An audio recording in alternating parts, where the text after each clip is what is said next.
একই বেদনাদায়ক দৃশ্য দেখে নিজকে কন্ট্রোল করে রাখতে পারবেন না, চোখে অশ্রু চলে আসবে। কফিনটির ওজন মাত্র 10 কেজি হলেও তার ভার অনেক।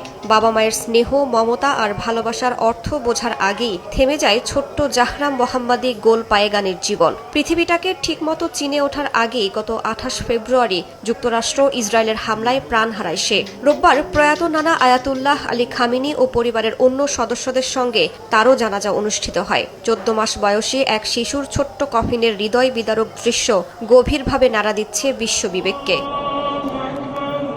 কান্নাজড়িত কণ্ঠে জাহরার দাদা স্মরণ করেন, জাহরা ছিলেন খামিনির সবচেয়ে আদরের এবং আনন্দের উৎস। তার হাসি আর দুষ্টমিতে মুখর থাকত পুরো পরিবার। নাতনির ছবি হাতে নিয়ে প্রশ্ন ছুড়ে দেন তিনি, এতটুকু শিশুর অপরাধ কি ছিল? নানার সবচেয়ে প্রিয় নাতনি, তাই শেষ যাত্রাতেও যেন রইল তারই পাশে। আয়াতুল্লাহ আলী খামিনির কফিনের পাশেই রাখা হয় 14 মাসের জাহরার ছোট্ট কফিন। সেই দৃশ্য ঘিরে শোকের সঙ্গে মিশে যায় ক্ষোভ। উপস্থিত অনেকেই প্রতিশোধের স্লোগান দেন। জাহরার মৃত্যু ইরানের মানুষের কাছে শুধু একটি পরিবারের শোক নয়, বরং যুদ্ধের সবচেয়ে নির্মম মূল্যের চিত্র।